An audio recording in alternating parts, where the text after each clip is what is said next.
все обожают котлеты по-киевски. Откуда я это знаю? Это на самом деле один из самых залайканных и популярных рецептов на моем канале. И в принципе на ютубе, когда вы вводите котлет по-киевски, ну блин, ёкаламаны, это курочка в панировке, жареная, ты разрезаешь, вытекает маслице. Но мало кто знает, что изначально оригинальная котлета по-киевски это котлетка с косточкой. Но не той косточкой, которую ты просто взял там из мусора и воткнул в свою котлету. Нет. Изначально котлета по-киевски, оригинальная, должна быть с косточкой внутри себя. Сейчас мы сделаем оригинальную котлету по-киевски с косточкой внутри себя, но чтобы вам, особенно тем, у кого руки, как у меня, растут из задницы, не было очень грустно, я покажу вам, как сделать офигенно простой вариант котлеты по-киевски, вообще без всякой запары и невероятно вкусно. Погнали! Но сначала один вопрос. Вы любите кушать? Ну, наверное, любите, что я спрашиваю у аудитории кулинарного канала. Ну, а после того, как поели, вы пользуетесь зубочистками? Наверное, пользуетесь. Знаете, вот этими вот деревянными, которые с занозами. Не надо так. Спонсор видосика — зубочистки Доктор Зета. Это зубочистки вот такой вот необычной формы, для того, чтобы удалять остатки стейка было удобнее. Не зря у всех стоматологов инструменты с крючочками. Ну, разумеется, нужно привыкнуть, но пару раз попользуйтесь и поймете, насколько это удобно. Каждая зубочистка в индивидуальной упаковке, а самое главное, что упаковка стерильна. Действительно интересно, почему только сейчас стали делать стерильные зубочистки? Их ведь типа в рот вставляют. Зубочистка тонкая, прочная, но слегка гибкая, поэтому в отличие от острой никогда не проткнет вам десну. Короче, супер удобная функциональная штука. Выковыривать попкорнка, пошел в кинотеатр или на работе после обеда поковыряться в зубах, потому что, ну, не ждать же вечера, пока сможешь зубы почистить. Купить можно на Wildberries. Ссылочка в описании. Но сначала займемся начиночкой. Петрушка и сливочное масло. Оригинальная классическая начинка, больше ничего не нужно. Палки петрушечки нам не нужны, поэтому отчекрыживаем листики. Крошим в труху. Берем примерно пол пачки масла и перекладываем вот сюда. При этом добавляем где-то столовую ложку мелко-мелко нарезанной петрушки. Ну, то есть совсем в труху. Ну и без палок, само собой. Но это такая классика, хотя в принципе вы в это масло можете добавить все, что угодно. Например, там цедру лимона, кориандр, паприку, блин, грибы обжаренные, вообще все, что угодно. Но по классике, оригинальную котлету мы сделаем по классике. Типа филе, кость, панировка и внутри сливочное масло с петрушечкой. Но, само собой, все это дело нужно сначала размять. Единственное, что грешен, я обожаю чеснок, поэтому даже в классическую версию котлеты по-киевски, где маслица, петрушка, я добавлю мелко-мелко нарезанный чесночок. И когда я говорю мелко нарезанный, я имею в виду примерно чайная ложечка супер мелко, вот так я его чекрыжу, супер мелко натертого. Вот. Ну и туда его, собственно, вомну.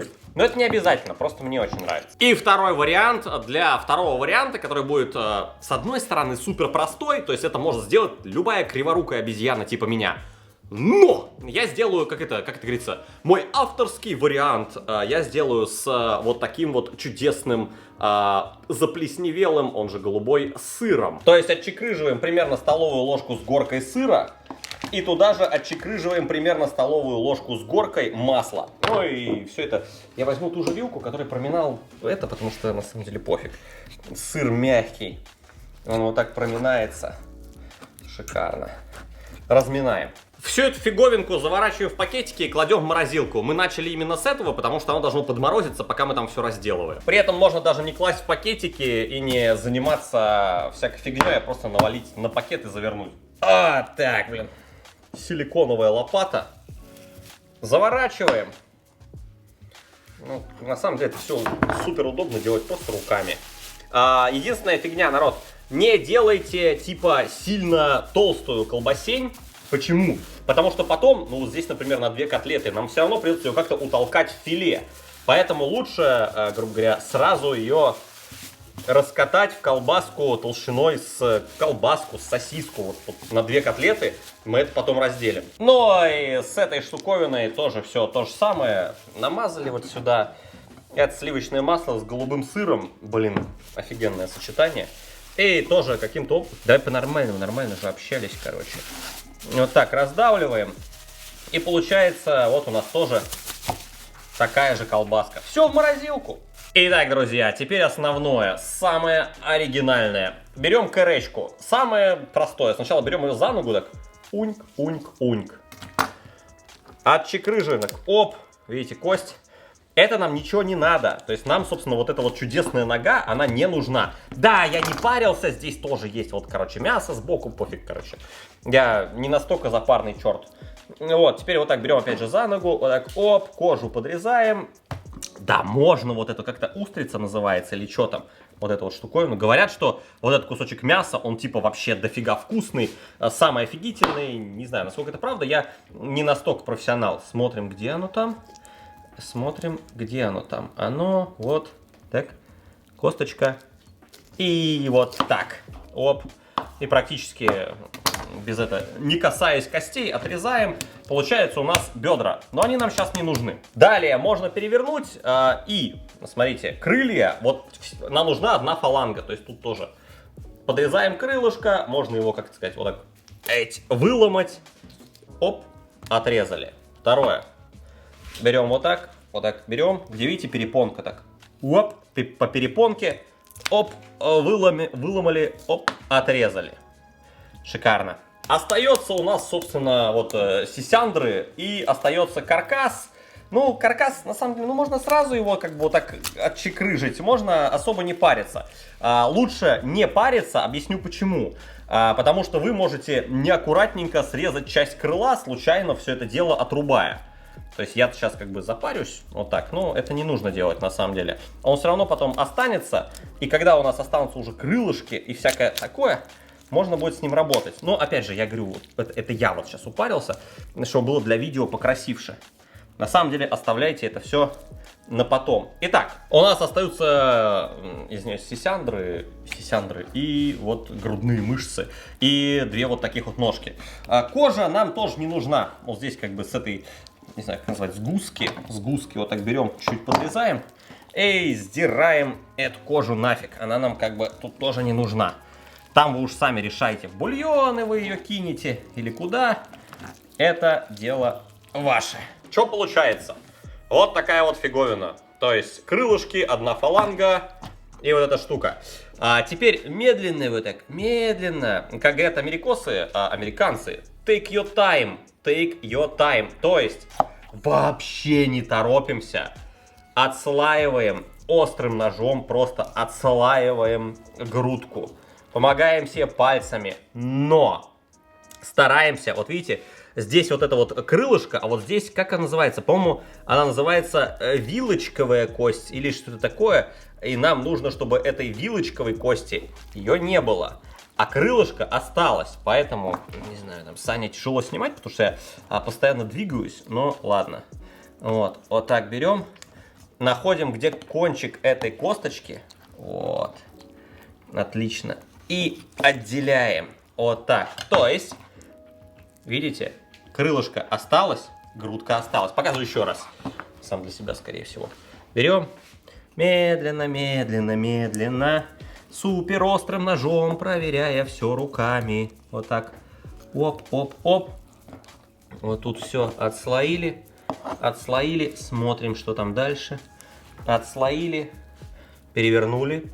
И почувствовали, где заканчивается вот эта, видите, V-образная косточка куриная. Почувствовали, где она заканчивается.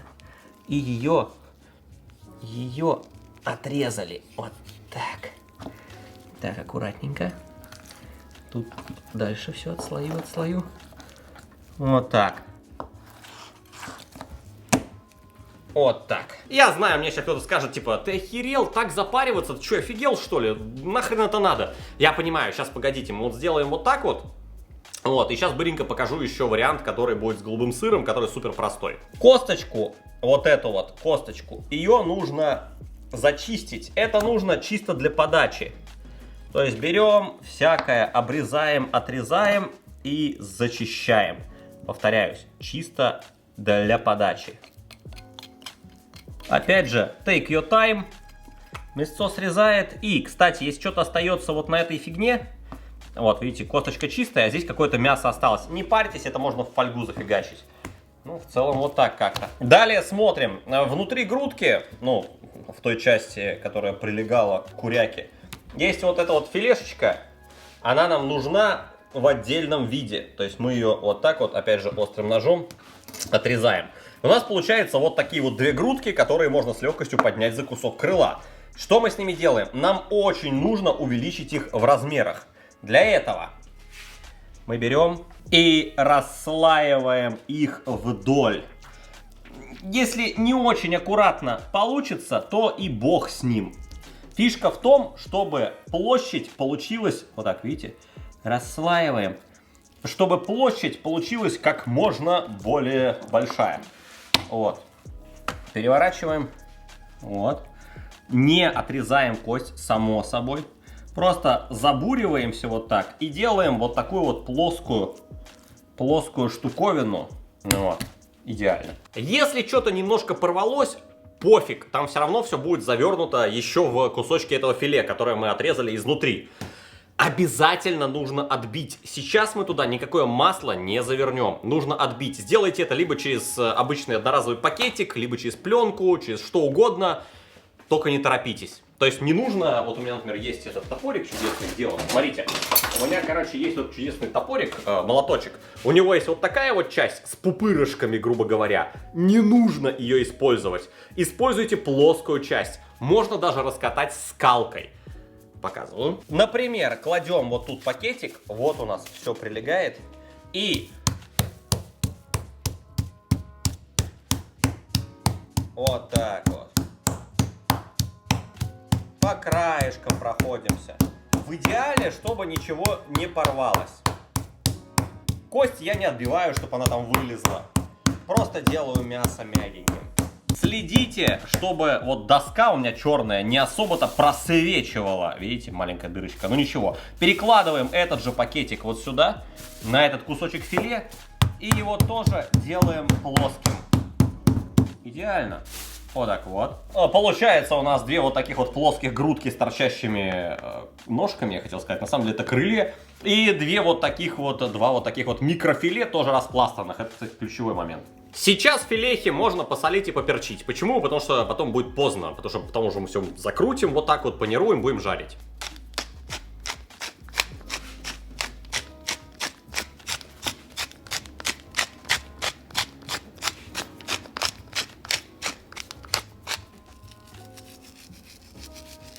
Теперь просто берем наше замороженное маслице. Вы помните, что мы сделали его в самом начале, то есть оно уже заморозилось, то есть оно такое типа твердое. Получается у нас вот такой вот карандаш маслица по столовой ложке с горкой масла со всякой фигней. И, собственно, что мы делаем теперь? Мы кладем вот эту штуку вот сюда и накрываем, чтобы с этой стороны перекрыть, накрываем его тем вторым кусочком. Помните? Накрываем. После чего все это дело вот так вот. Не, ну можно, конечно, вот так кончики подвернуть. Это все, знаете, дело десятое. Заворачиваем, чтобы получилась более-менее однородная котлета с торчащей косточкой. Далее берем яйца. Ну, тут все понятно. Типа оп, фигакс. Короче, нам нужно, 3 яйца с запасом. И готовим, вот наше взбитое яйцо, собственно, панировочные сухари. Но проблема в том, что вот к такой штуке, к котлете, то есть к сырому куриному мясу, яйцо не особо прилипает, то есть абсолютно скатывается. Поэтому лучше немножечко мукой сначала фигануть. Когда я говорю мукой, абсолютно любой, тут какая-то пшеничная мука. Вот. Сначала сюда, вот так, оп. Подсушили, грубо говоря, курочку. Подсушили нашу котлеточку. Потом оп. И яйцо начинает прилипать. Можно вот так, все равно руки запачканы, поэтому какая разница? Все это дело запечатывает нашу котлету, можно все это дело вот так смазать. И в сухарики. О, в сухарики. Можно, в принципе, повторить эту процедуру еще раз. Я имею в виду яйцо и сухарики. Давайте, еще раз. Почему нет? Яйцо.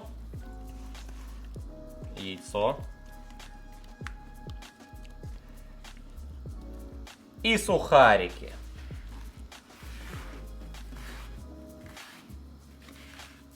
собственно, наша котлета по-киевски готова. Смотрите, какая тема. Если вы не уверены, что все это дело не развалится, просто подморозьте часик в холодильнике. Но я уверен, на самом деле не уверен, что это не развалится, но тем не менее я не буду подмораживать, просто пожарю. Единственная тема, что не жарьте данную котлету, короче, во-первых, не жарьте ее в супер горячем масле, иначе она у вас не схватится, а уже сгорит. То есть 200 градусов масла не нужно. Само собой, обычного масла, рафинированное, дезодорированное, типа во фритюре. Жарить нужно минимум, например, если у вас маленькое количество масла, минимум 3 минуты с каждой стороны. Это минимум. Или минимум 6 минут, если вы целиком опустили. Ну, это на самом деле достаточно логично. Так вот, наливаем маслица и жарим. И вторая тема. Обязательно подготовьте духовочку.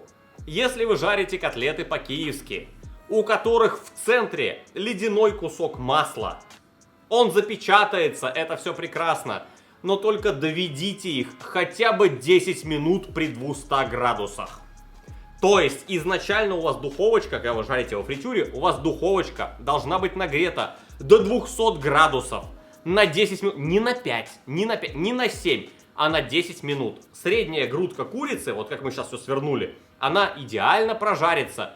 Но доведите ее, пожалуйста, 10 долбанных минут. Спасибо. Как понять, что температура нормальная, если у вас термометра нету? У вас же дофига есть кусочков курицы, кусочков теста, кусочков всего, что осталось после готовки. Просто кидаем вот так вот. Оп, шипит, но без фанатизма. Это то самое, что нужно. Закладываем котлетки. Я ставлю самый большой огонь. Почему? Потому что, собственно, очень быстро температура будет падать. И вторую сразу же. Вот так. 3 минуты, потом переверну еще 2, потому что здесь небольшие холмики остались. Одна сторона, мы видим, подзолотилась, поэтому просто... Блин, как бы так перевернуть-то? Не очень удобно. Ну ладно, просто переворачиваем. Вот так. Блин, и это тоже, как бы тебя перевернуть-то? Вот, переворачиваем. Фритюр дело опасное, друзья мои. И убираем в духовочку минимум, повторяюсь, минимум на 10 минут. Так, и вот вторая вот так вот. Оп, фига, блин. Я хотел его перевернуть как акробат, а ни хера не получилось. Вот так. С косточками. Минимум на 10 минут. В уже разогретую духовочку, само собой. Ну и пока оно там доходит, второй вариант, который для тех людей, которые, ну, типа, не очень хотят всю эту курицу вот это разделывать, вот там что-то расслаивать, гораздо проще. Просто с куриным, блин, фаршем. Просто берем вот так вот пакетик. После этого возьмем вот так фарш. Просто вот так, просто фарш. И сделаем вот так. Вот так, просто берем фарш и немножечко его размазываем. Это для тех, кто не хочет ничему учиться, не хочет ничего уметь, хочет просто котлеты по-киевски попроще. Вот это вот вся фиговина с маслом и голубым сыром. Ну, соль, перец, это все понятно, да, бла-бла-бла. А теперь просто закрыли с одной стороны, закрыли с другой стороны и просто вот так вот все позакрывали. После чего просто взяли вот так где-то в руку и сформировали комочек.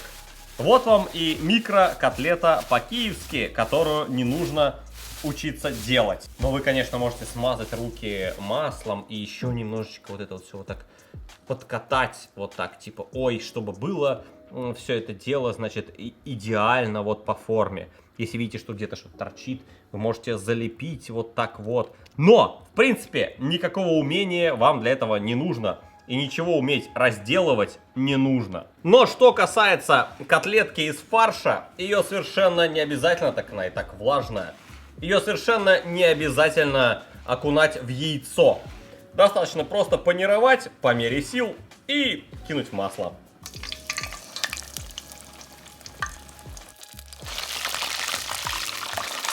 Что касается оригинальной котлеты по-киевски, пожалуй, есть 3 правила. Первое.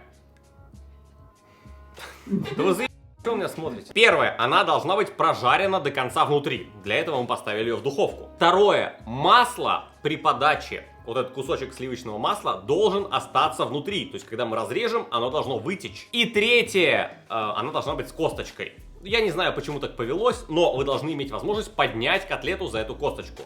Вот так. Ну, за косточку все поднимается, давайте разрежем.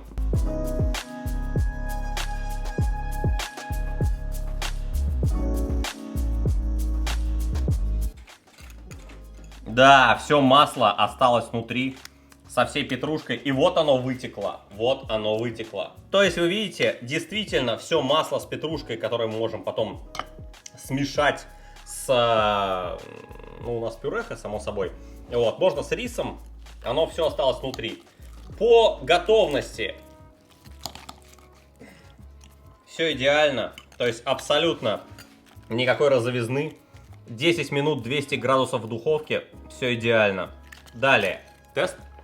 Идеально вкусная котлета по-киевски. Мягкое нежное филе, вкус петрушечки, сливочного масла, которое можем на пюрешечку. Но, в принципе, и... блин, капец, из нее все лезет. В принципе, и вот эта вот версия из фарша с голубым сыром внутри, она тоже, мне кажется, вполне себе успешная. Пробуем. Блин, ну, оригинальная котлета. Очень вкусная. И там прям филе. А здесь все-таки фарш. Но, блин.